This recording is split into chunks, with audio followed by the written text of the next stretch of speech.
नमस्कार दोस्तों, आपका स्वागत है हमारी यूट्यूब चैनल आर्ट ज्ञान कला में। नहीं रहे जाने माने पेंटर पद्म भूषण लक्ष्मण पै। बहुत ही कला जगत में इनका योगदान रहे और बहुत ही दुख भरा ये समाचार है कि हमारे जाने माने पद्म भूषण लक्ष्मण पै का 24 मार्च सन 2021 को, जो कि 95 वर्ष की उम्र में इनका निधन हो गया। यह एक भारतीय कलाकार चित्रकार जिनका उम्र 95 वर्ष इस समय था। ये गोवा कॉलेज ऑफ आर्ट के पूर्व प्राचार्य रहे। भारत सरकार द्वारा सम्मानित पद्म भूषण से के तीसरे सर्वोच्च नागरिक सम्मान समेत पै को कई पुरस्कारों द्वारा सम्मानित किया गया है। 1940 के दशक में वह गोवा मुक्ति आंदोलन में सक्रिय रूप से शामिल हुए थे, जिनके लिए उन्हें पुर्तगाली उपनिवेशवादियों द्वारा 3 बार गिरफ्तार किया गया था और गिरफ्तार होने के बाद उन्हें पुर्तगाली पुलिस ने पीटा था और इस कारण से उनके माता पिता ने उन्हें बॉम्बे शहर भेज दिया था, जहां उन्होंने 1943 से 1947 तक मुंबई के sir J school of art में पढ़ाई की। 1947 में उन्हें मेयो कॉलेज से सम्मानित किया गया। पै ने 1946 में मार्गो पुलिस स्टेशन के बाहर एक सत्याग्रह की पेशकश की। अपनी पढ़ाई पूरी करने के बाद पै ने sir J school of art में पढ़ना शुरू किया। उसी समय उन्होंने बॉम्बे प्रोग्रेसिव आर्ट ग्रुप की गतिविधियों में भाग लिया और हालांकि वह उसके सदस्य नहीं बने।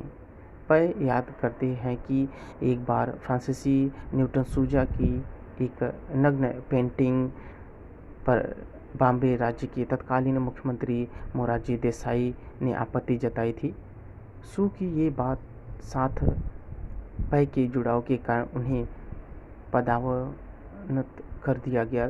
पै ने इसके बारे में sir J school of art को एक पत्र लिखा और लेकिन निर्देशक के खिलाफ अपने आरोप को छेड़ने के लिए कहा गया। उन्होंने ऐसा करने से मना कर दिया और परिणाम स्वरूप उन्होंने निष्कासित उनको कर दिया गया। इसके बाद उन्होंने एस.एच. राजा को लिखा, जो उस समय पेरिस में थे। राजा ने पेरिस में पै के आगमन की व्यवस्था की और पै पेरिस गए, वहाँ फ्रेस्को और इचिंग का अध्ययन किया एवं 10 साल पेरिस रहे। पेरिस में अपने प्रवास के दौरान पै शहर में 10 एकत्र प्रदर्शनियों का आयोजन किया। उन्हें दुनिया भर में 110 से अधिक वन मैन शो का श्रेय दिया जाता है।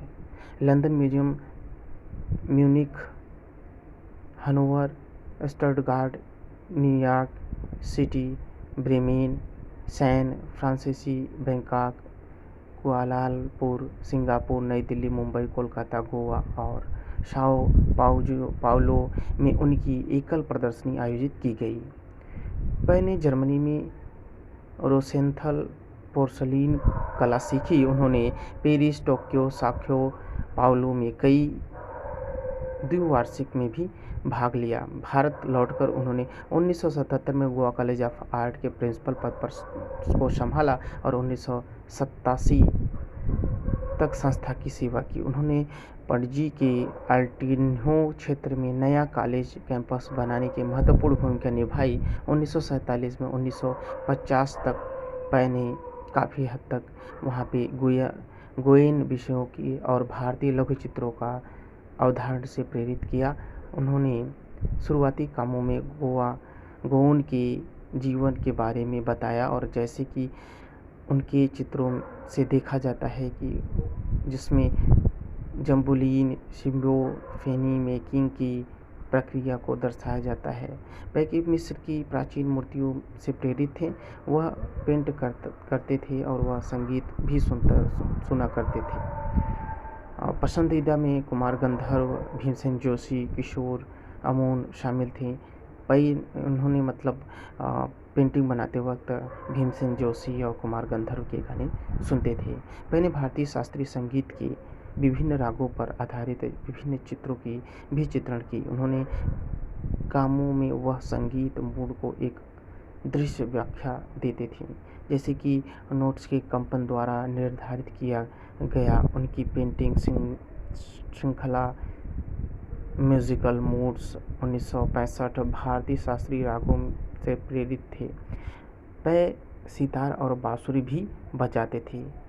ऐसा क्वेश्चन पूछा जाता है कि पै पेंटिंग के साथ क्या क्या वाद्य यंत्र बजाते थे, तो सितार और बांसुरी भी बजाते थे। उनकी पेंटिंग बैन और Abby Grey Foundation, New York public library, Berlin संग्रहालय, आधुनिक कला संग्रहालय पेरिस और मद्रास संग्रहालय, नागपुर संग्रहालय, national gallery of modern art, नई दिल्ली और पंजाब विश्वविद्यालय संग्रहालय में प्रदर्शित की गई। जैसा कि ये आप उनका फ़ोटो देख रहे हैं।